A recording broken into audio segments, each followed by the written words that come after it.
सबसे पहले हम लोग जो कल हिंदू मुस्लिम एकता का जो है जीत हुआ है उसको लेकर के सबको बधाई देना चाहते हैं और उसी एकता को लेकर के जीत को लेकर के हम लोग आज एकत्रित हुए हैं जाले विधानसभा में भरवारा में प्रखंड में। और निश्चित रूप से विधानसभा जो है उसकी तैयारी के क्रम कड़ी में आप इसको जोड़ सकते हैं, लेकिन उससे पहले बड़ी बात यह है कि जिस तरीके से एक पार्टी ने हिंदू मुसलमान के बीच लड़ाने का प्रयास किया जिसके पास कोई एजेंडा नहीं।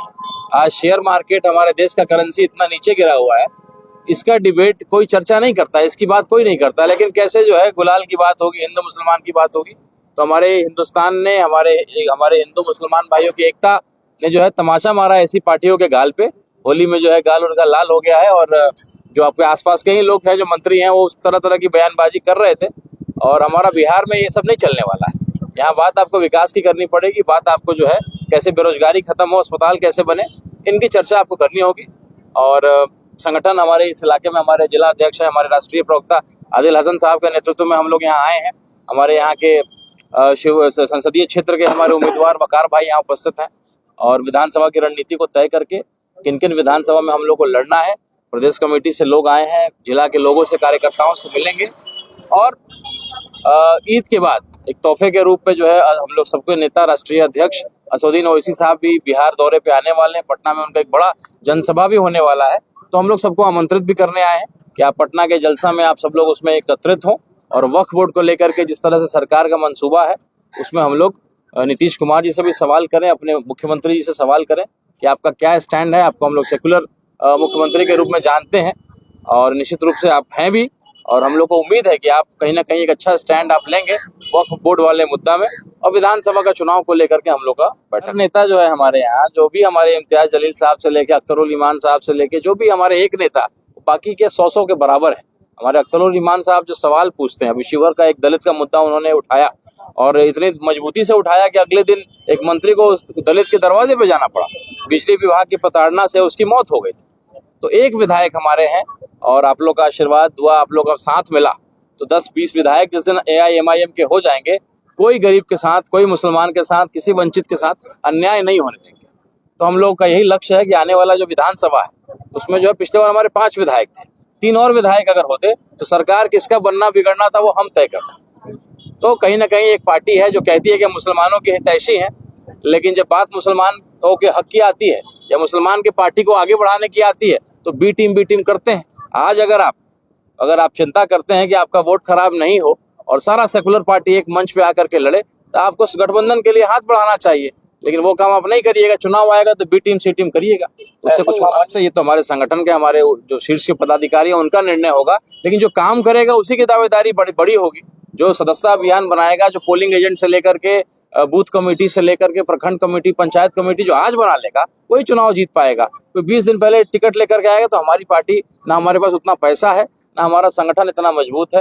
तो जो भी उम्मीदवार, आपके मन से भी कहना चाहता हूं कि अगर वो आना चाहते हैं तो आ जाएं, संगठन को मजबूत करें, तब अपनी दावेदारी आप पेश करिए। तो फैसल भाई नौजवान है और समझदार व्यक्ति है, संगठन को निचले स्तर तक जो है बूथ लेवल तक लेकर के जा रहे हैं, तो मैं इनको बधाई देता हूं और मेहनत करने के लिए जो है इनसे आग्रह करता हूं।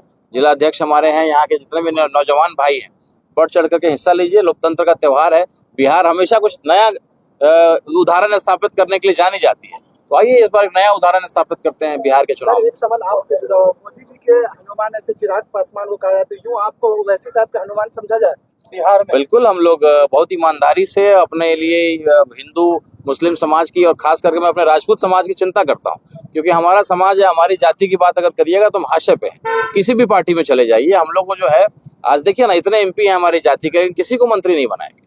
तो हमको केवल लड़ाने के लिए इस्तेमाल करता है, क्योंकि जानते हैं कि राजपूत समाज के लोग ज्यादा सोचते नहीं है, किसी मुद्दे पे लड़ जाते हैं। तो मैं उनको यही कहता हूँ कि क्या भाई, तुम डिप्टी CM और बड़ा मंत्रालय, स्वास्थ्य विभाग से लेकर के इन बड़ा मंत्रालय हम नहीं चला सकते हैं क्या? मेरे राजपूत के जो मंत्री बने उनको क्या मिला? उनको पर्यटन मिला, उनको साइंस एंड टेक्नोलॉजी मिलता है, हमको स्वास्थ्य क्यों नहीं मिलता है? हमको बड़ा विभाग क्यों नहीं मिलता है? आप ही के जाले के जो है मंत्री जी को बड़ा विभाग मिला, लेकिन हमारे राजपूत समाज से किसी को बड़ा विभाग नहीं मिलता है। तो हम लोग को कहीं ना कहीं हाशिए पे रखा जाता है। और मैं अक्सर ये बात कहता हूँ कि आइए एक नया समीकरण तैयार करते हैं। जो मुस्लिम यादव हो सकते हैं, तो क्या हम लोग मुस्लिम, राजपूत और दलित नहीं हो सकते? और यही समीकरण पहले भी रहा है। तो हम लोग एक नए समीकरण और फाउंडेशन जो है चूंकि प्लिंथ 4 पिलर से खड़ा होता है, लेकिन बाकी सभी जाति के भी लोग, सारे गरीबों की लड़ाई हम लोग लड़ते हैं। लेकिन मुख्यतः अगर बात करते तो एक नए समीकरण की तरफ हम लोग, मैं व्यक्तिगत प्रयास कर रहा हूं कि अपने राजपूत भाइयों को जो उनको जो है सम्मान नहीं मिल पाता है, और हमारे समाज को सम्मान की बड़ी जरूरत रहती है और हम उसके लिए लड़ते हैं, तो हम अपने सम्मान के लिए कि भाई हम भी सीएम डिप्टी सीएम का सपना देखें, आइए मिलकर के एक नया समीकरण तैयार करें। वाकई हर नौजवान, खास करके नौजवान तो जाग चुका है, वो जानता है कि अपनी क़यादत आज हम, अगर आपके समाज की आबादी 17% 18% है, अभी आपने देखा होगा न्यूज में 3% वाले मुकेश सहनी जी ने 60 सीट का डिमांड किया और डिप्टी सीएम भी मांग लिया है। तो हम लोग अपने इफ्तार में यही कहते हैं कि हमको वोट दो मत दो, लेकिन सवाल करना तो सीखो। भाई मुसलमानों को हक क्यों कब मिलेगा?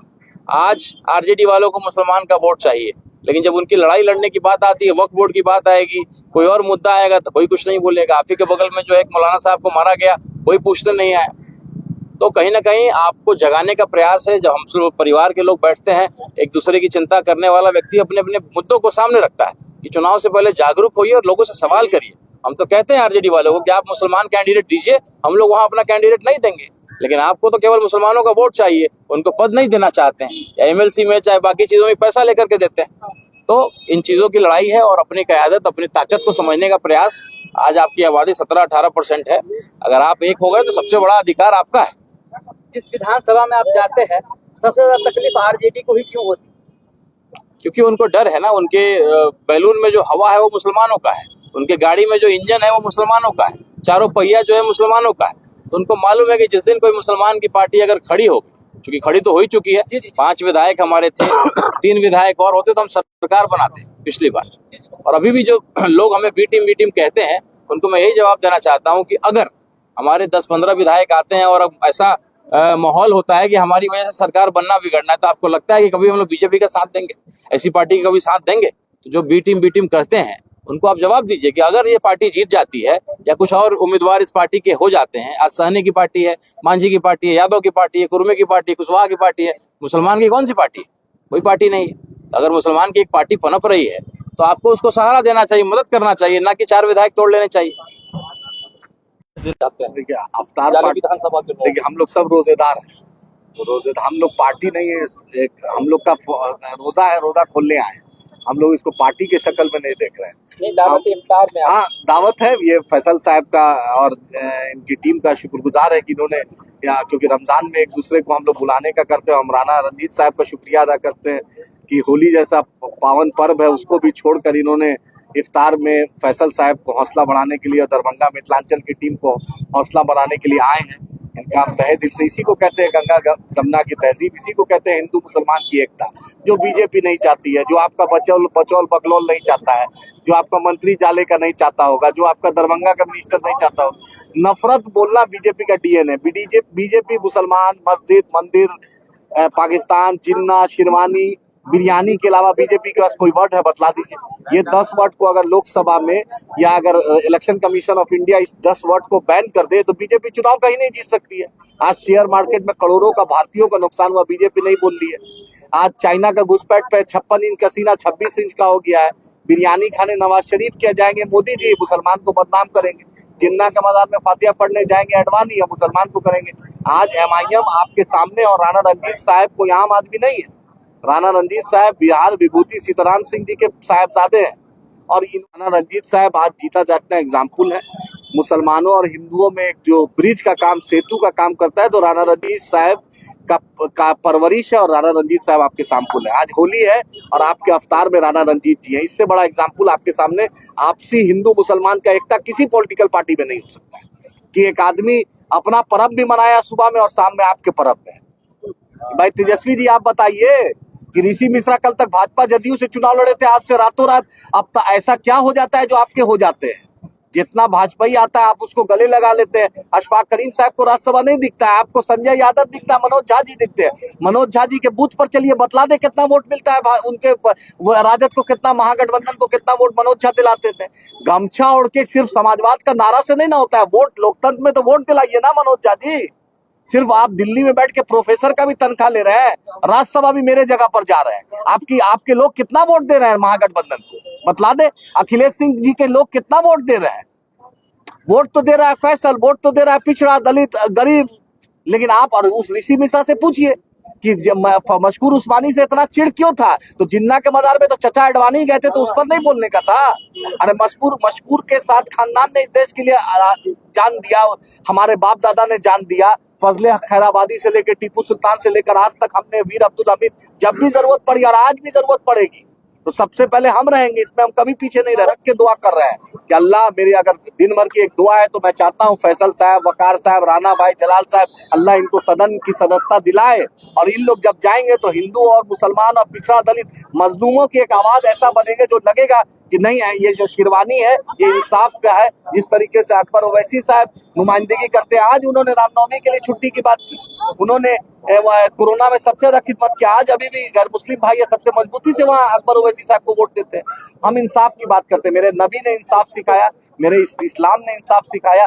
हम फर्क नहीं देखते, मेरा खून और राणा भाई का खून में कोई फर्क नहीं, दोनों लाल है, लेकिन हक और इंसाफ के लिए राणा भाई खड़े हैं। तो अगर ये 4 कदम बढ़ेंगे तो हम इनके साथ 40 कदम बढ़ेंगे, इंशाल्लाह हराएंगे। सर लगभग कितने सीट पर चुनाव लड़ने? इसका फैसला तो बैरिस्टर असदुद्दीन ओवैसी साहब करेंगे, लेकिन इंशाल्लाह मिथिलांचल में इस बार चुनाव हम लोग लड़ेंगे, अल्लाह ने चाहा। हमने दावत दी है, हमारे राष्ट्रीय प्रवक्ता बड़े भाई जनाब आदिल हसन आजाद साहब, मिथिलांचल तिरहुत पूर्व लोकसभा प्रत्याशी राणा रंजीत भाई, वकार सिद्दीकी साहब, जलाउद्दीन साहब जिला अध्यक्ष, जेके भाई, युवा के अध्यक्ष तारिक भाई, और यहाँ पे सलामत साहब, रियाज साहब और तमाम नौजवान जो हमारे लोग हैं जाले विधानसभा क्षेत्र के लोग, उनका मैं तहे दिल से शुक्रिया अदा करता हूँ कि मेरे दावत इफ्तार में शामिल हुए।